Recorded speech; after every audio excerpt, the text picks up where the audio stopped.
안녕하십니까, 딸기 케이크입니다. 오랜만이네요. 영상을 참 오랜만에 찍는 것 같아요. 제가 이제 본업에 충실하다 보니까 요즘에 이제 그 컨텐츠 제작을 주로 하거든요, 저 같은 경우에는. 그러니까 그 컨텐츠가 뭐냐면은 흔히 말하는 그 제품 페이지 뭐 그런 것들 있죠. 이 제품을 만드시는 분들이 자기 제품은 좋은데 뭐라고 이게 말로 표현하기를 되게 힘들어 하시더라고요. 그래서 제가 뭐 거기 제품 페이지에 들어가는 사진이나 영상이나 심지어는 그 원고를 저희가 써서 그거를 이제 만드는, 그러니까 홈페이지에 이 껍데기가 아니고 내용물을 채우는 게 저희 주력 그 업무 그쪽이에요. 그래서 그걸 좀 열심히 하다 보니까 영상을 좀 등한시하게 됐네요. 오랜만에 이렇게 뭐 찍을 건 별로 없고, 제가 사용하고 있는 컴퓨터를 이렇게 가지고 나왔어요. 최근에 제가 업그레이드를 했거든요. 그래서 영상을 하시는 분들 중에서 특히 4K라든가 아니면 8K 영상을 준비하는 분들을 위해서 제 컴퓨터를 소개하는 시간을 일단 가져보도록 하겠습니다. 자, 이미 컴퓨터가 다 조립돼 있어가지고 부품을 하나하나 이렇게 꺼내놓고 설명해 드리긴 좀 힘들 것 같고, 주요 부품부터 한 번씩 이렇게 짚으면서 설명을 해드릴게요.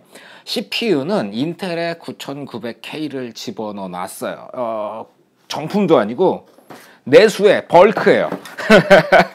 저 벌크 CPU라는 걸 처음 사봤는데, CPU가 전 벌크라 그래서 뽁뽁이에 둘둘 말려서 올 줄 알았더니 요거 안에 들어가서 오더라고요.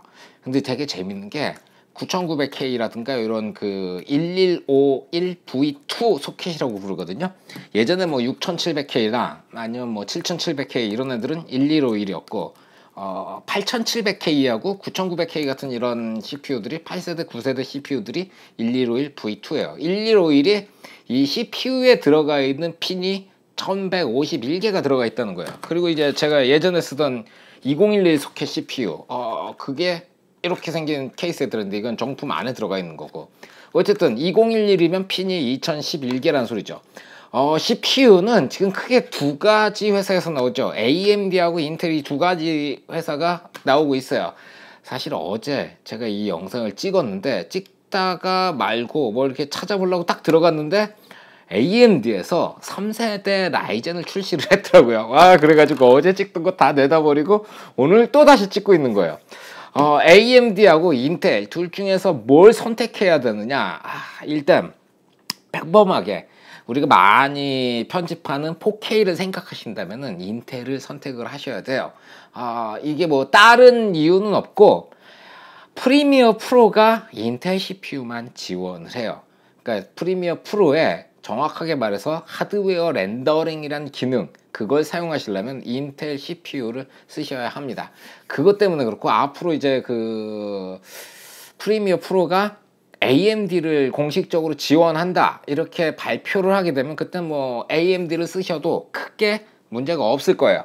그리고 CPU들이 보면은 각 회사별로 이제 크게 두 가지 라인업이 있어요. 하나는 이제 게이머라든가 일반 사용자들을 위한 라인업이 있고, 그리고 그거보다 좀 더 전문적인 작업을 하는 사람들을 위한 라인업이 있어요. 그래서 인텔 같은 경우에는 i7, i9 9900K 뭐 이런 식으로 우리가 많이 들어보던 그런 CPU들이 이제 일반적인 사용자를 위한 거고, 그거보다 좀 더 전문적인 사용자를 위해서 X 뭐 이런 것들이 있어요. 9900X, 9980XE, 이번에 9990X인가요? 뭐 그런 CPU도 새로 나오고 그런 게 있고, 또 인텔은 또 좀 더 복잡하게 제온 CPU도 있어요. 그건 이제 서버 컴퓨터 같은 데 들어가는데 그걸 쓰시는 분들도 있는데, 저는 어지간하면 제온은 추천을 안 해요. 왜 그러냐면은 이 컴퓨터라는 게 하루가 다르게 달라져요. 어제까지만 해도 9900K를 저는 추천하면은 최상의 컴퓨터라고 생각을 했는데, 오늘 오니까 이제 라이젠이 발표가 되면서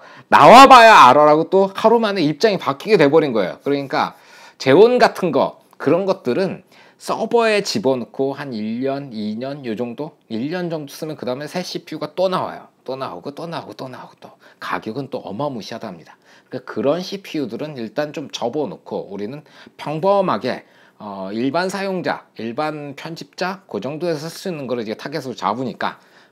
그리고 AMD 같은 경우에도 라이젠 시리즈가 있고, 그리고 스레드리퍼가 있죠. 스레드리퍼도 이제 2세대가 나왔는데 AMD는 일단 인텔이 아니죠. 프리미어에서 제대로 지원을 안 하니까 일단 제가 많이 써보진 않아가지고 뭐라고 정확하게 추천해드리긴 좀 힘들어요. 그래서 9900K를 추천을 해드리는 거고, 그런데 되게 재밌는 게 이 케이스만 이렇게 두 개를 비교해 보면 딱 알 수 있는 게 CPU의 사이즈가 9900, 예전에 6700도 조립을 해봤었는데 그땐 잘 생각을 안 하고 있었던 게 이 6700 같은 경우는 4스레드거든요. 4스레드가 아니고 4코어 8스레드 이렇게 돼 있는데 9900K 같은 경우는 8코어 16스레드예요. 그러다 보니까 이 안에 들어간 게 많다 보니까 열을 아주 많이 내요.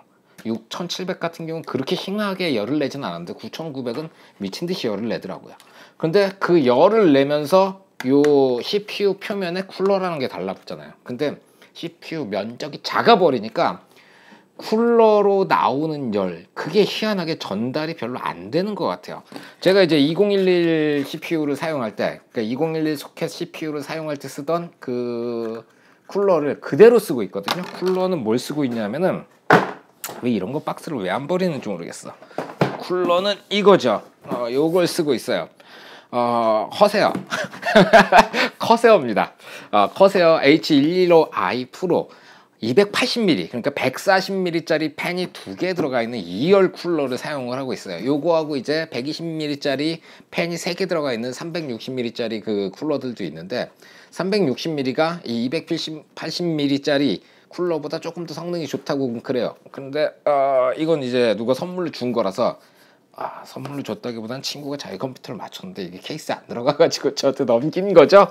어쨌든 선물로 받았습니다. 그래서 이걸 쓰고 있는데, 이걸 이전 컴퓨터, 그러니까 2011 소켓의 CPU에 꽂았을 때는 이 CPU 면적이 넓다 보니까 이쪽 쿨러로 열이 아주 잘 전달이 됐던 것 같아요. 그래서 이걸 쓸 때 물 온도가 한 42도까지 올라가고 CPU 온도는 한 65도, 그 정도, 65도에서 70도 사이에서 잡혔던 기억이 나는데, 이 녀석으로 CPU를 딱 바꾸니까 물 온도는 30도 중반대에서 왔다 갔다 거리더라고요. 그런데 얘 온도는 막 올라가면 80도 이상까지도 올라가더라고요. 그러니까 결국에는 CPU가 작아져 가지고 쿨러 쪽으로 열을 많이 전달해 주지 못하는 게 아닌가, 그런 생각이 들어요. 혹시 그렇게 생각하시는 분들이 있을지도 몰라요. 써멀 그리스를 잘못 발랐겠지. 저는 요거 씁니다.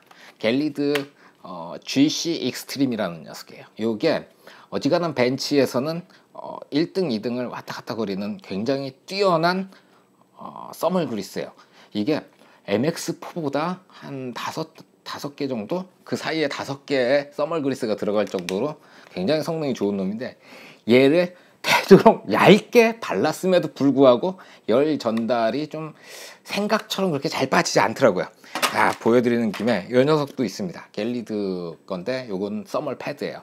얘는 메인보드 그 전원부 있잖아요. 전원부 밑에 들어간 써멀 패드도 저걸로 다 교체를 해버렸어요. 자, 어쨌든 CPU 얘기는 이 정도에서 좀 접어놓도록 합시다. 중요한 게 또 있긴 한데, 그거는 이따가 이제 컴퓨터를 연결해 가지고 그때 설명드리기로 하고, CPU 다음으로 중요한 거는 메인보드죠. 왜 메인보드가 중요하냐면은 이 메인보드 안에 CPU의 기능이 대부분 여기 들어가 있어요. 그러니까 자동차로 따지자면은 CPU는 엔진인 거고, 이 메인보드라는 거는 계기판, 그리고 그걸 조작하는 버튼들, 뭐 이런 것들 있잖아요. 인터페이스라고 보시면 돼요. 이렇게 보게 되면은 제가 선택한 메인보드는 Z390 디자인해요, 뭐 이렇게 읽는 분들도 있고, 그리고 누가 거기 다 나와 보니까 이거 뭐라고 읽어야 돼요? 이렇게 써놓으신 거예요. 그러니까 이 판매하는 분이 디시그 나레 이렇게 읽으십시오라고 말을 하더라고요. 이게 라틴어 쪽에서 온 말이라서 뭐 그렇게 읽어야 된다 그러니까 뭐 그런가 보죠. 디시그 나레 이렇게 부르도록 하죠, 우리는. 자, 제가 이 보드를 선택한 이유는 여기에 썬더볼트 3.0이 달려 있어요. 제가 알기에 Z390 보드 중에서 지금은 유일하게 이게 썬더볼트 3.0을 내장하고 있어요. 거기다 되게 재밌는 게, 그래픽 카드에서 DP를 이렇게 뽑아가지고 메인보드에 DP-in이라는 곳이 있어요. DP-in으로 이렇게 싹 넣어버리면 이 썬더볼트 3.0으로 영상을 출력할 수가 있어요. 뭐 USB 타입C로도 영상이 출력이 되는데, USB 타입C 같은 구멍이에요. 같은 구멍에서 이걸 이 그래픽 카드에서 뽑아서 꼽지 않으면 내장 그래픽을 사용해 가지고 이 타입C로 영상을 출력을 하더라고요. 그러니까 내장 그래픽이 UHD 630인가 뭐 그거죠. 어쨌든 640인가 630인가 뭐 그럴 텐데 그걸 뽑으면은 UHD까지는 작동을 하는데 게임을 못 해요. 뭐 게임 많이 하진 않습니다. 어쨌든 그래요. 그런 특징이 있고 거의 비슷한 동급대 성능, 동급 성능의 게이밍 보드들을 이렇게 보다 보니까 거의 비슷한데 썬더볼트가 빠져 있고 그리고 와이어레스 무선 랜, 그 무선 랜이 빠져 있는 건 한 20만 원 정도 해요. 그리고 얘는 한 40만 원 정도 해요. 괜히 이거 산 것 같아요. 그거 살 걸. 이게 되게 재밌는 게 그 20만 원대가 뭐였었냐면은 그 기가바이트 어로스 엘리트 뭐 그런 기종인데 그게 한 20만 원짜리부터 시작을 하는데 그 녀석도 한번 조립을 해봤는데 걔 같은 경우에는 시작할 때 어로스 마크 이렇게 떠요. 그런데 얘는 시작할 때 그 뭐죠? 듀러블 바이오스인가 뭐 그런 희한한 마크 있어요. 그 마크가 아직도 떠요.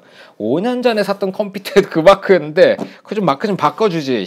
아직까지 똑같은 거 쓰니까 컴퓨터를 바꿨는데 바꾼 기분이 잘 안 나는 그런 단점이 있네요.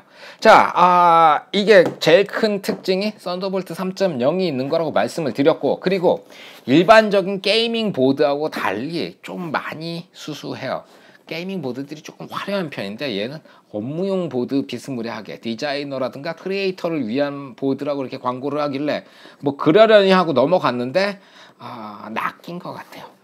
이 Z390이 디자이너나 뭐 저 같은 이 영상 하시는 분들이나 아니면 뭐 기타 등등 이 리소스를 굉장히 대형으로 사용하시는 분들 있죠. 그러니까 대형 트럭 같은 그런 건 아니고 뭐 한 1톤 트럭이나 픽업 트럭 같은 느낌을 줘요. 그러니까 제가 볼 땐 Z390이나 이거보다 아직도 그 업무를 대용량으로 처리해야 된다면 X299 해가지고 소켓 2066 CPU들 9980X2 뭐 이런 거 9980X는 그 가격이 미친 듯이 비싸네요. 그거 싸게 사도 아직도 250만 원 넘어갈 것 같은데 제가 가격은 무슨 얘기를 하는 거지? 쓸데없는 얘기 집어치고 어쨌든 그렇게 디자이너라든가 크리에이터를 위해 나온 보드라는 말을 믿고 샀다가 낚인 것 같은 그런 기분이 드는 보드라고 말씀을 드렸고 이 안에 램박스도 넣어놨구나. 자, 이 메인보드 박스 안에는 조립하고 남는 뭐 나사라든가 케이블이라든가 부속품들을 다 넣어가지고 보통 보관을 하는 편이고 램은 이 녀석을 했어요. 커세어가 딱 맞는 것 같아요.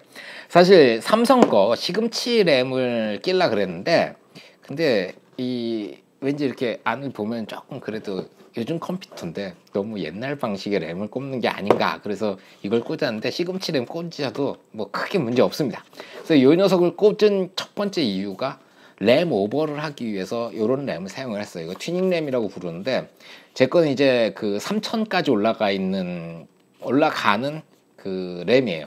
안에 이제 바이오스 안에 들어가면 XMP라고 있는데 그게 이제 자동으로 이 오버하는 프로필을 넣어 놓은 거예요. 그래서 3600까지 지금 오버를 해서 사용을 하고 있고 용량은 32기가를 쓰고 있어요. 뭐 이런 얘기들은 더 중요한 거는 컴퓨터를 켜고 나서 계속 하는 게 맞는 것 같고요.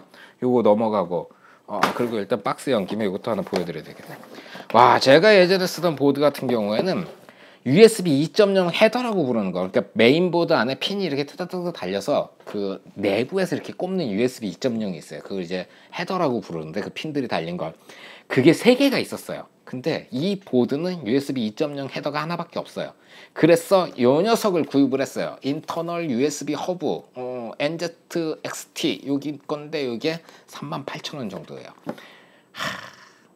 이 보드의 가격은 40만 원이 아니고 43만 8천 원, 44만 원 정도 들어갔다고 봐야 돼요. 요거 때문에. 제가 이제 USB 헤더를 많이 쓰는 게 원래 기본적으로 이 앞쪽으로 나가는 케이스에 달려있는 전방 USB가 있잖아요. 그게 하나를 먹고 그리고 위쪽에 달려있는 수냉 쿨러가 하나를 먹어요. 그리고 이 파워에서도 USB를 하나를 집어넣어 줘야 돼요. 그래서 3개가 들어가거든요. 근데 그것 때문에 요게 이제 필요했던 거죠. 어쨌든 메인보드에 대한 얘기는 요 정도 접어놓고 그리고 그래픽카드 얘기를 해볼까요? 그래픽카드는 사실 박스가 없어요. 어디 서드파티 브랜드인데 서드파티 브랜드임에도 불구하고 순행을 달았어요. 이렇게 에브가 하이브리드 키트라는 게 있어요. 그래서 기존의 이 그래픽 카드 같은 경우에는 펜이 4개가 달려 있어요. 아래쪽으로 큰 펜이 3개가 달려 있고 옆구리에 조그만 게 하나 더 달려 가지고 이 옆구리에 조그만한 펜이 전원부를 시켜주는 역할을 했었는데, 그것도 이제 풀 로딩 이렇게 딱 걸리니까 그래픽 카드를 100%로 돌리니까 한 75도 그 정도 이상 올라가더라고요. 그래서 순행을 딱 달고 나니까 아이들 상태에서는 뭐 32도 요 정도 나오고, 풀로 걸리면 45도에서 50도 사이 그 정도로 왔다 갔다 거려요. 되게 재밌는 게 이걸 꼽자마자 한 30도 가까이 뚝 떨어지니까 기분은 되게 좋더라고요. 근데 문제가 뭐냐면은 그래픽 카드는 서드 파티 브랜드고 얘는 이제 에브가 그래도 좀 이름 있는 그 이름이 있다? 좀 알려진 브랜드다 보니까 이 두 개의 카드가 회사가 안 맞아요. 그러다 보니까 이 밑에 이 펜이 하이브리드라고 써 있잖아요. 순행으로 GPU 코어를 시켜주고, 그리고 전원부라든가 나머지는 이 밑에 돌아가는 펜이 돌면서 시켜주게 돼 있는데, 이 내부에 장착된 펜이 그냥 키면 안 돌아요. 그래서 에브가에서 나온 오버클럭용 소프트웨어가 있거든요. 그 녀석을 써야 거기에 이제 펜 스피드를 조절하는 기능이 있어가지고 그래픽 카드는 다른 회사 건데 이 그래픽 카드 오버는 에브가를 이용해서 해야 되는 그런 애매한 게 있다는 거죠. 아, 진짜 마음에 안 드는 거 하나가, 그래픽 카드 안에 이 헤더가 이제 2핀짜리가 들어있어가지고 거기다가 이 하이브리드 핀을 딱 꽂으면 옆구리에 이 에브가 하이브리드라고 써있는 부분에 불이 들어와야 되는데, 제 그래픽 카드는 그 핀 헤더 자체가 없어요. 그래서 그걸 연결을 못 하고 있어요. 호지케살이라도 2개 거기다가 박아가지고 납땜질 해가지고 이거 연결을 해야 되나? 요즘 그 생각이 들고 있고요. 자, 그래픽 카드까지, 그러니까 주요 부품 여기서 끝났네요. 자, 그리고 이제 정신 나간 거 하나 요거 한번 보여드릴까? 자, 파워입니다. 파워도 커세어예요.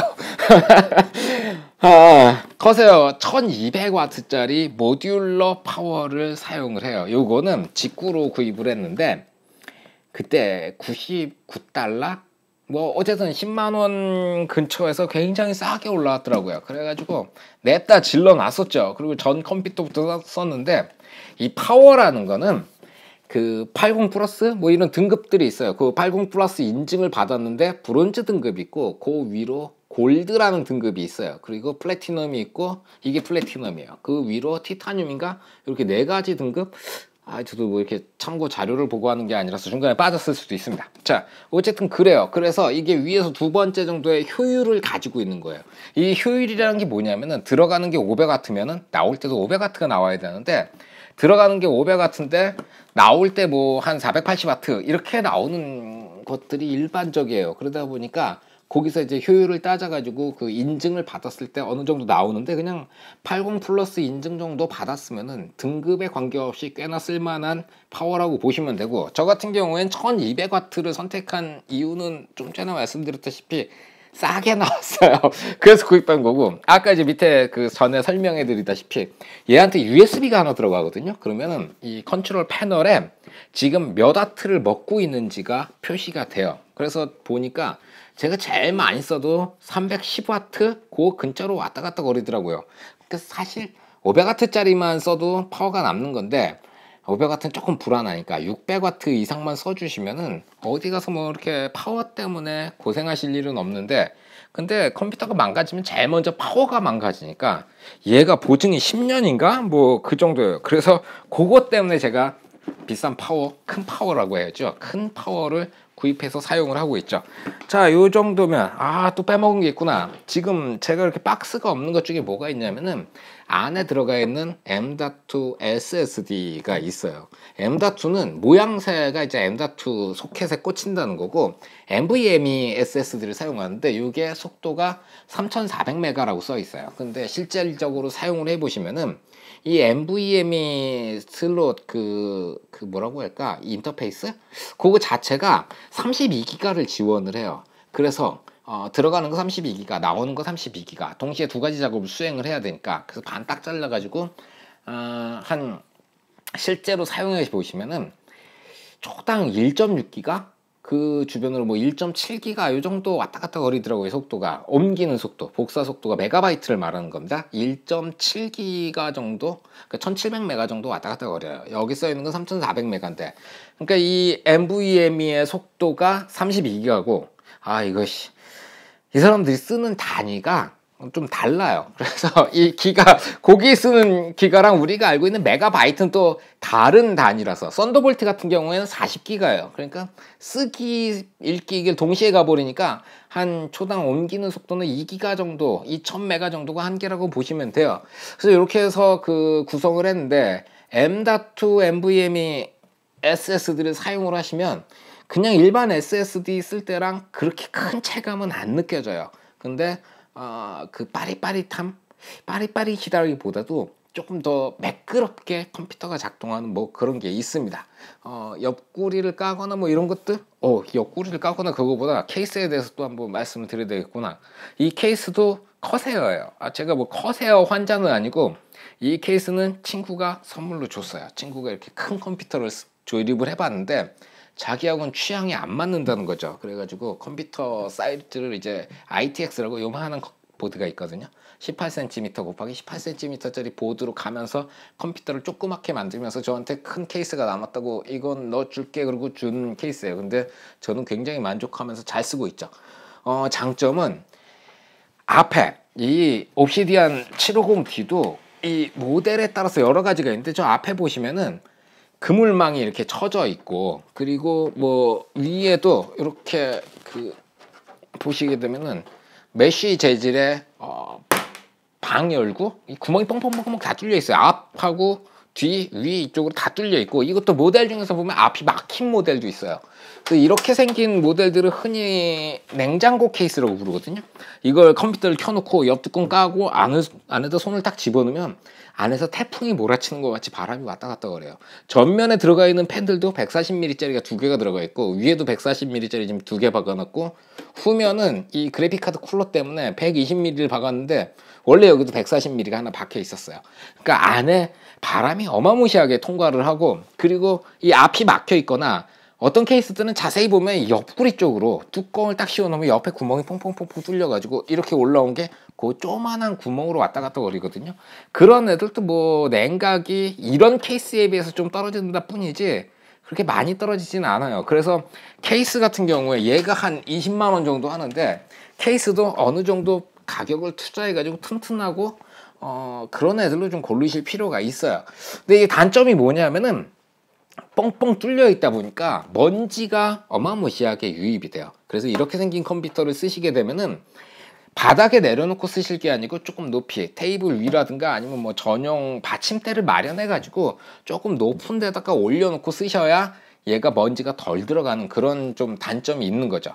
자, 그리고 이렇게 보면 옆구리에 창이 이렇게 뻥 뚫렸잖아요. 그래서 얘 같은 경우에는 이쪽이니까 이 반대쪽에서 보면 컴퓨터를 오른쪽에 놓고 쓰는 거예요. 이걸 구경하려고. 그래서 위쪽 오른쪽에 놓는 컴퓨터고, 어떤 컴퓨터들은 메인보드가 거꾸로 뒤집혀지면서 왼쪽에 넣고 쓰도록 만들어진 컴퓨터도 있어요. 그러니까 컴퓨터 본체를 왼쪽에 배치할 것인지 오른쪽에 배치할 것인지에 따라 가지고 케이스를 잘 골라야 되겠죠.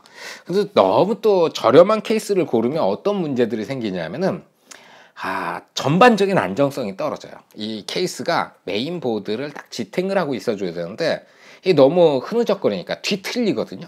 얘만 해도 이 좌우에 커버, 판때기를 딱 띄어내잖아요. 그러면 컴퓨터가 너무 커가지고 이게 한 2T 정도의 그 철판으로 만들어졌었는데 얘도 커서 살짝 뒤틀려요.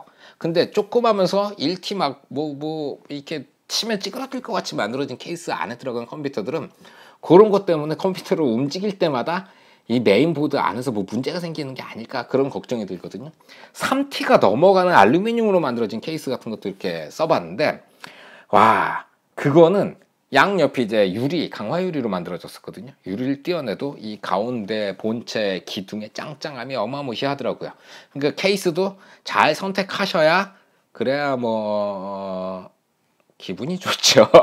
우리가 컴퓨터라고 보면은 컴퓨터 메인보드 보고 쓰시는 분들 많지 않잖아요. 오픈형 케이스 뭐 이런 거 쓰면 메인보드를 보고 쓰게 되는데, 이렇게 다 케이스 안에 넣고 쓰시니까 케이스가 컴퓨터이기 때문에 이 오랜 시간 동안 기분이 좋아지려면 이 안에 것들도 중요하지만 이 외부의 케이스도 신경을 좀 써주시는 게 좋습니다. 자, 가가지고 컴퓨터를 연결하고 계속해서 말씀을 드려보도록 할게요. 자, 일단 제 방으로 와가지고 컴퓨터를 다시 연결을 했어요. 모니터는 왼쪽은 이제 제가 예전에 소개해드렸던 A조 24인치를 쓰고 있고요. 가운데는 그 크로스오버의 324K를 쓰고 있고, 오른쪽은 델 울트라 샤프인데, 저거는 어, 누가 그 버린 걸 주워온 거예요. 왼쪽 모니터 이제 컬러 같은 거 볼 때 사용을 하고, 이건 일반적인 용도에 사용을 하고, 오른쪽 거는 메신저라든가 뭐 이렇게 그 프로그램들 띄워놓고 봐야 되는 프로그램이 있으면 오른쪽에다가 끌어놓고 사용을 하고 있는 거죠. 그리고 스피커는 이제 제가 만든 거예요. 저거는 만들어 가지고 쓰고 있고, 일단은 뭐 모니터 컬러 볼 만한 좋은 모니터는 하나씩 갖고 계시면 좋고, 요 크로스오버는 제가 이제는 다시는 추천하지 않으려고 그래요. 제가 요거 때문에 속을 꽤나 많이 썩고 있어요. 그 특정할 수 없는 고장 있잖아요. 어떨 때는 안 나오고 어떨 땐 나오고 막 그런 고장이 있어가지고, 이게 참 AS를 받으러 가기도 뭐하고, 항상 그 고장이 있으면은 그 가서 AS를 받으면 해결을 할 수가 있을 텐데, 이게 항상 있는 고장이 아니고 어떨 땐 나오고 어떨 땐 안 나오니까 AS를 가도 그런 문제는 찾을 수가 없는 거죠. 그래서 아주 애매한 고장을 일으켜서, 그래서 아주 좀 제가 애를 먹고 있습니다. 자, 컴퓨터를 쓰면서 특히 저 같은 경우는 이제 프리미어를 쓰거든요. 프리미어를 쓰면서 많은 분들이 고민에 빠지는 게 그거예요. 편집을 하거나 혹은 뭐 이 인코딩을 하다가 이 에러가 생기는 거야. 뻑이 난다 그러죠. 버그가 아닌데도 뻑이라 그러죠.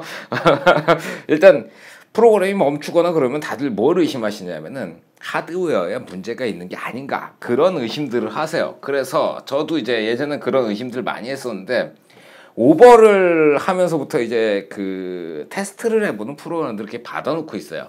그래서 제일 왼쪽에 보면은 CPU Z, 요거는 뭐냐면은 지금 내가 어떠한 그 하드웨어를 가지고 있나, 그래서 X64 요거를 이렇게 실행을 해보면은, 그래서 요걸 딱 켜보시면, 야, 이 카메라 엄청 꼬랐네요. 뭔가 그래도 도움이 될 거라고 생각해가지고 옆으로 이렇게 들고 왔는데, 이 카메라가 너무 끔찍하다.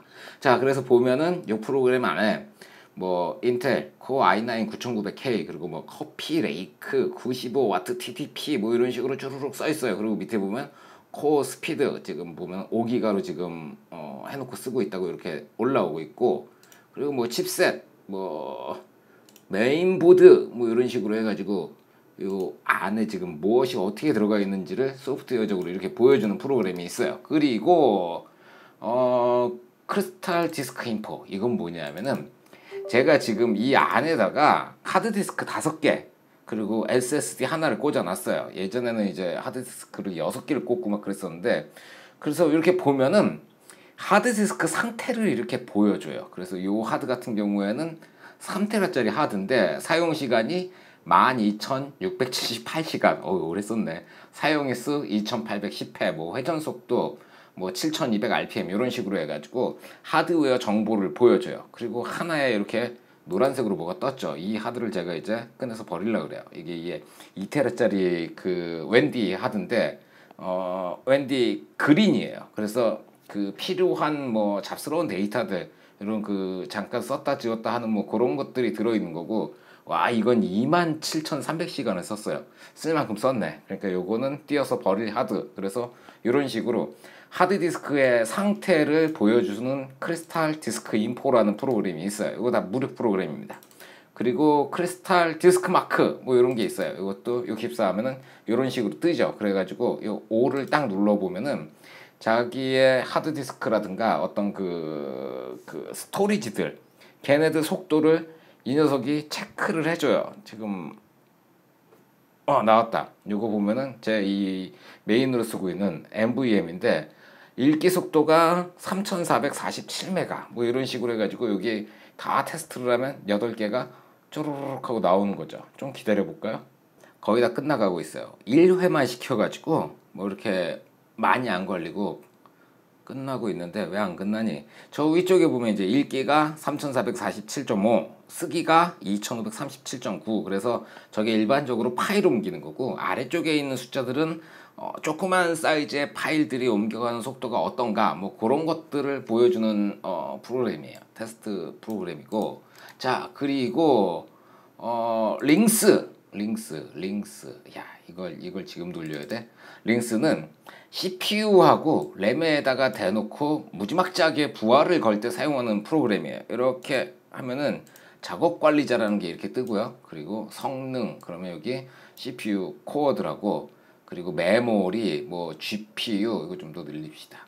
이런 것들이 여기 이렇게 쑥 표시가 되면서 이 지금 상태를 보여주고, 그리고 요 커세어 링크 요거 딱 끌어내 놓으면 얘가 이제 그 온도, 그러니까 요게 메인보드 온도고요. 위쪽이 요게 CPU 온도고, 요거는 그래픽 카드 온도고, 요건 램 온도고, 이건 수냉 쿨러 온도고, 요게 이제 파워 뭐 이런 식으로 나오고 있는데, 이렇게 요 정도 올려놓고 하드웨어 모니터를 안 꺼냈군요. 자, 링스를 먼저 찍어가지고 그랬는데 보자. 지웠네. 하드웨어 모니터를 지웠네요. 아, 하드웨어 모니터 넘어가. 뭐 그런 것도 있어요. 그래서 여기다 대놓고 여기 보면 런 해가지고 3 이렇게 돼 있잖아요. 3회, 5회, 10회 뭐 이렇게 있는데 3회 놓고, 그리고 스타트를 빡 하고 누르면 그럼 무슨 일이 벌어지냐면 여기 이제 CPU하고 램 여기 이제 올라가는 게 보이시죠? CPU 100% 때리고, 그리고 램이 이제 수직 상승을 하는 거죠. 빠바바바 그러면서 수직 상승을 하면서 램하고 CPU를 갈거예요, 제가. 그래서 저 3회 기본이고, 3회는 한 5회 정도 해가지고 1회차 통과하는데 한 20분 정도 시간이 걸려요. 그래서 이 3회 정도 통과하면은 뭐 그럭저럭 안정화가 됐다 뭐 그런 식으로 보는 프로그램이라 가지고 이렇게 쭉쭉쭉쭉. 저는 이 그래프 볼 때마다 괜히 뿌듯한 거 있죠. 내 장비들이 열심히 일을 하고 있구나 뭐 그런 생각이 들어가지고 이게 되게 뿌듯해요. 자, 일단 스톱 누릅시다. 컴퓨터 고문 그만하고.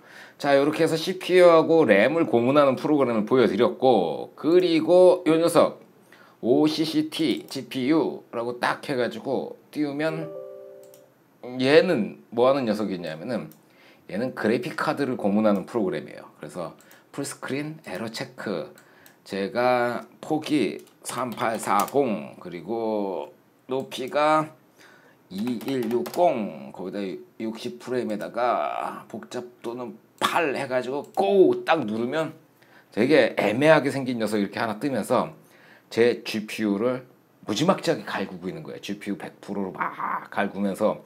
그래서 GPU를 사가지고, GPU도 고장이 잘 나는 부품 중에 하나인데 고장이 났는지 안 났는지 확인을 하려면은 이걸 해가지고 한 10분에서 20분 정도, 한 15분 정도 그렇게 돌려보시면은 GPU 상태를 확인하실 수가 있어요. 그래서 요 구석탱이 이렇게 보면은 지금 버전 0.71 뭐 30초 지나고 있고, 프레임은 599, 600 프레임, 에러 없고 ESC를 딱 누르면 끝난다 이렇게 돼 있는 거죠. 그래서 이 그래프를 딱 보면은 1070만 열심히 갈궜네요. 1070을 100%로 이렇게 열심히 갈궜다는 거 확인하실 수가 있고, 그 위에 이제 이게 UHD 630이 내장 그래픽 뭐 이런 프로그램들 이용해 가지고 내 하드웨어가 정상인지 아닌지 그런 걸 확인하실 수가 있는 거죠.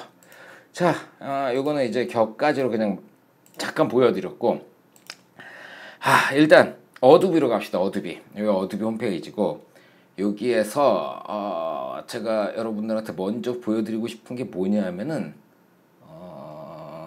왜 프리미어가 없니? 이런 데 있나? 무료 시험 버전? 무료 시험 버전을 딱 들어오면, 그러면 포토샵 아이디, 애프터 이펙트, 프리미어 프로 얘를 딱딱 들어가서 프리미어 프로에서 여기 보면은 학습 및 지원이라는 탭이 있어요. 여기로 딱 들어가 봐요. 그리고 학습 및 지원, 그리고 여기서 사용 안내서, 여기에 사용 안내서를 딱 클릭을 하고, 사용 안내서 안에서 여기 시스템 요구 사항 여기 있어요. 이걸 딱 클릭을 해보는 거죠.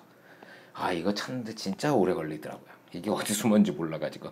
자, 프리미어 프로 시스템 요구사항 이걸 보면은 프로세서 CPU를 말하는 거죠. 인텔의 6세대 이상의 CPU 또는, 그리고 권장사항은 7세대 이상의 CPU 또는 이와 유사한 AMD. 야, AMD도 돌긴 돈다는 얘기죠. 램은 8기가 램이라고 써있고, 이쪽엔 16기가, 4K에는 32기가를 써라 뭐 이런 식으로 권장사양 쪽으로 좀 봅시다. 그리고 GPU는 4기가 GPU VRAM 비디오 램 저 정도면 된다 이렇게 쭉쭉쭉. 모니터는 1920, 1080 이상 이렇게 돼 있어요. 그래서 요 사양 정도라면은 프리미어가 잘 돌아간다 그 뜻인 거죠. 그런데 우리가 필요로 한 거는 맥OS 이것도 아니고 뭐였냐면 VR 요것도 아니고 요거죠. 하드웨어 가속 시스템 요구 사항 이렇게 보면은 운영 H264 할 때 2016년 또는 그 이후에 제조된 맥 하드웨어 맥 OS 10.13 이상의 버전 6세대 이상의 인텔 코어 프로세서 및 인텔 그래픽이 활성화된 윈도우 10이라고 딱 적혀 있어요. 그리고 뭐 요거는 H265를 말하는 거죠. 밑으로 쭉 가도 다 이렇게 써 있어요. 7세대 이상의 인텔 프로세서 및 인텔 그래픽이 활성화된 윈도우 10. 여기에 안 나와 있다는 거죠. AMD가. 그러니까 여기에 안 나와 있기 때문에 이 내장 그래픽이 활성화되지 않는 CPU들은 하드웨어 가속이 안 된다고 보시면 되는 거예요. 오케이. 자, 이 정도면은 어도비 욕은 우리가 신나게 할 수가 있고, 그거 밑으로 이렇게 쑥 보시게 되면은 프리미어 프로의 권장 그래픽 카드가 이렇게 쭉 나와요. 야, 비싼 것들만 써 있는 건 아니에요. 타이탄 5, 2080 Ti, 2070, 1080 Ti, GTX 1070까지 나와 있어요. 그래서 제가 1070을 쓰고 있는 거예요. 여기 보면은 최소 GTX 중에서 제일 아랫단에 있는 게 1070. 근데 더 웃기는 거는 이 밑으로 내려오면 뭐 GT750M, GTX 780, 이 7 시리즈 중에서는 이것도 어마무시한 건데, 야, 뭐 이런 애들 제 거보다도 저 게임 성능은 좀 떨어지는 애들도 여기 나와 있는데, 근데 게임 성능이 떨어질 뿐이지 이 녀석한테 쓸 때는 크게 문제가 없나 봐요. 그리고 이게 오픈CL AMD 그래픽 카드들이 이렇게 쭉 나와 있는데 봅시다. 라데온 프로 580? RX 580이 아니죠 저게.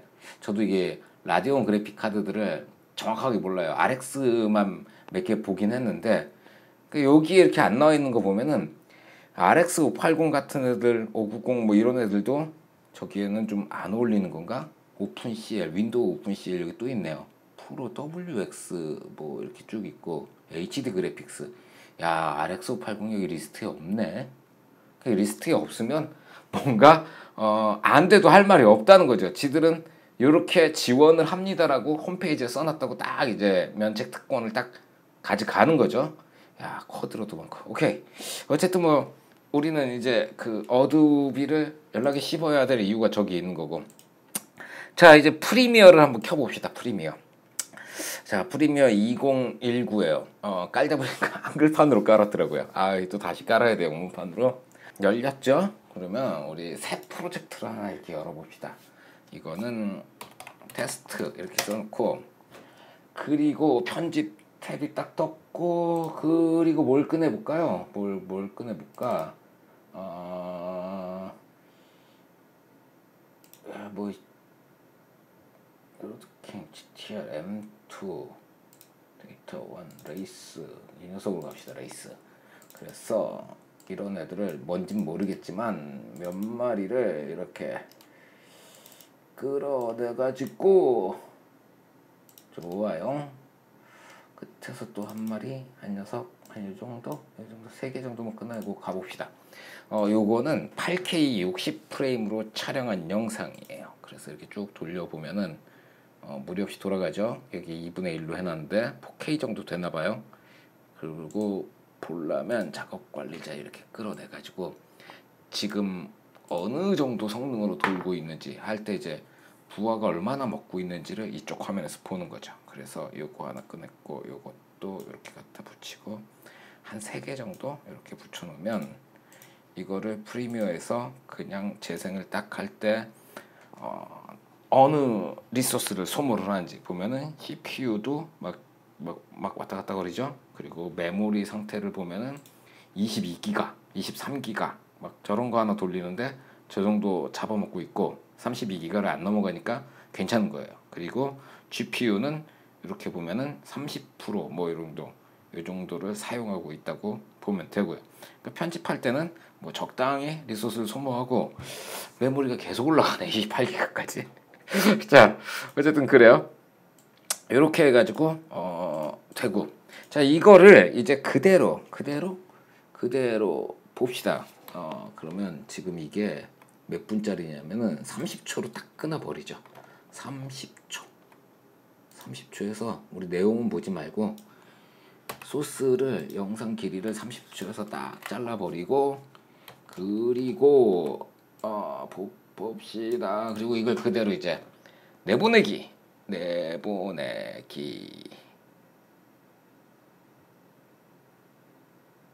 야씨. 그래서 엑스포트 미디어 일로 딱 들어오는 거예요. 그러면 이렇게 미디어 출력 창이 딱 뜨고, H265에다가 뭐 요건 뭐 높은 비트 전송률 이거 귀찮으니까 그냥 둡시다. 그리고 이 출력 요약을 이렇게 보면은 8K에 8K로 딱 30p네. 야, 저도 이제 게을러져 가지고 30p로 가는 거죠.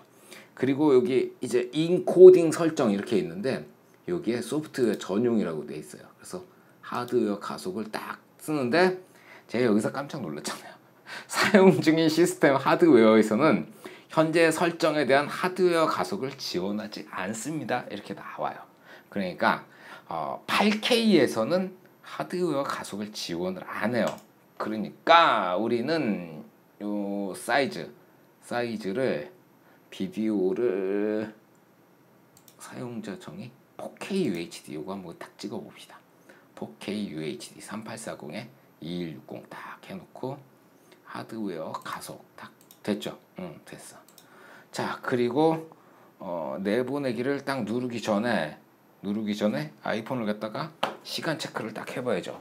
근데 이 녀석 왜 이렇게 메모리를 많이 쳐먹고 있지? 하여간 문제는 프리미어예요. 프리미어에 문제가 많아요. 좀 이런 거 좀 제깍제깍 못 고치나? 자, 그래서 시작. 야, 잘못 눌렀다. 자, 인코딩이 시작이 됐어요. 한 1초 정도 차이가. 실수다. 이 모니터 전원부가 민감해가지고 이런 데다 이렇게 놓고, 그리고 눈누나나 가는 거죠. 30초짜리 하나 8K 30p로 촬영한 거를 UHD로 하드웨어 가속을 사용해서 한번 지금 뽑아보고 있어요. 그래서 지금 거의 끝나가는데, 이렇게 사용한 리소스를 보면은 UHD 630이 지금 100%가 찍혀있죠. 그리고 1070이 이렇게 쓰고, 그리고 사용하는 CPU도 이렇게 보면은 100%를 쓰지는 않았어요. 그리고 메모리도 다시 비워내고 다시 쓰는 그런 스타일이고. 그러니까 이거 하드웨어 가속을 하면은 대략 50초 정도. 이거를 시간은 저 카메라가 찍었을 테니까 뭐 그러려니 하고. 자, 그래서 다시 내보내기 미디어 같은 조건에서 요 하드웨어 가속을 끄고 그냥 저 CPU만 해가지고 내보내기 이렇게 눌러놓고, 그리고 한번 봅시다. CPU만을 딱 쓰면은, 그러면 이쪽에서 GPU 1070을 14%, 23% 정도까지 쓰네요. 그리고 위로 딱 올라서 이렇게 보면은 CPU는 100%. 저 소프트웨어 전용이라는 거는 CPU만을 사용한다는 거고, 하드웨어 가속을 하면은 GPU도 같이 쓴다는 거고. 오케이, 1분 30초 정도. 실제로 저 바가 없어지는 시간은 1분 34초?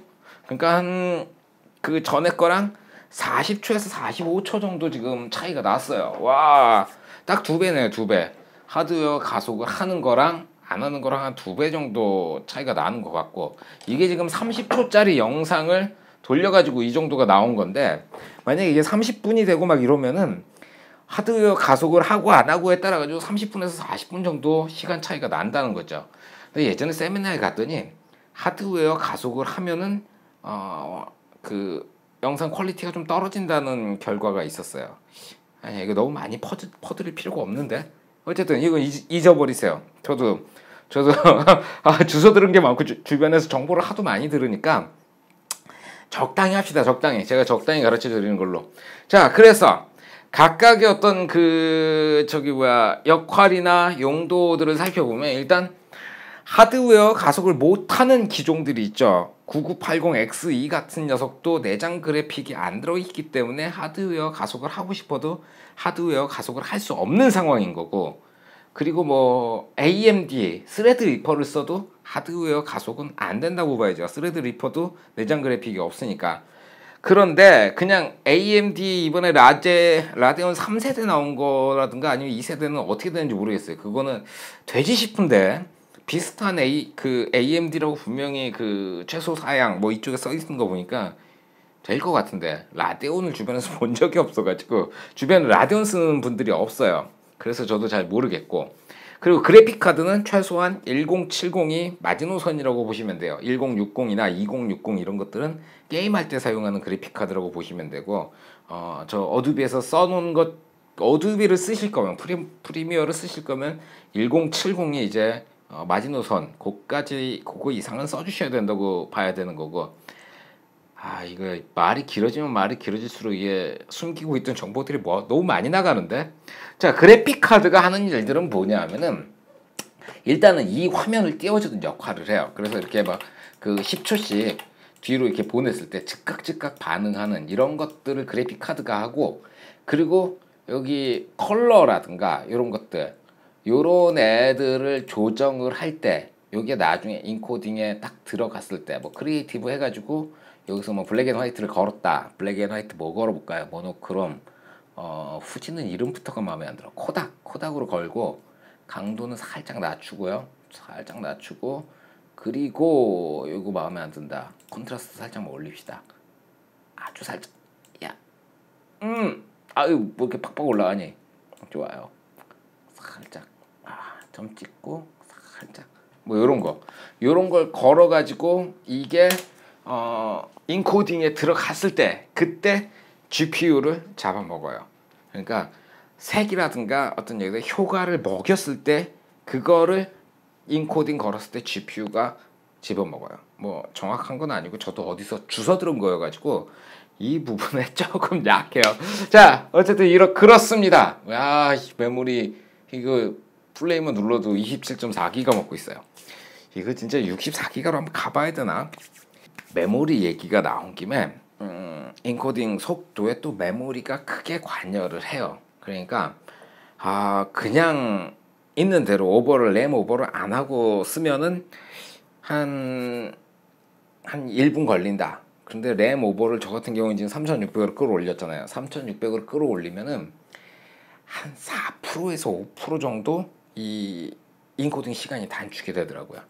그러니까 이 4% 5% 그러면 되게 뭐 얼마 안 되는 것 같은데, CPU에서 10% 끌어올리고 램에서 5% 끌어올리고 그리고 뭐 그래픽에서 몇 프로 끌어올리고 이런 식으로 뭐 이렇게 그걸 합치다 보면은 대부분 한 20% 정도까지는 이 속도 상승을 보게 되는 거예요. 그래서 20%면은 작업 시간이 그 기존 컴퓨터에 비해서 뭐 20% 단축이 되고, 저 같은 경우엔 이 하드웨어 가속을 안 할 때에 비해 가지고 대략 계산해 보니까 10배에서 12배 정도 시간이 단축이 돼 버리더라고요.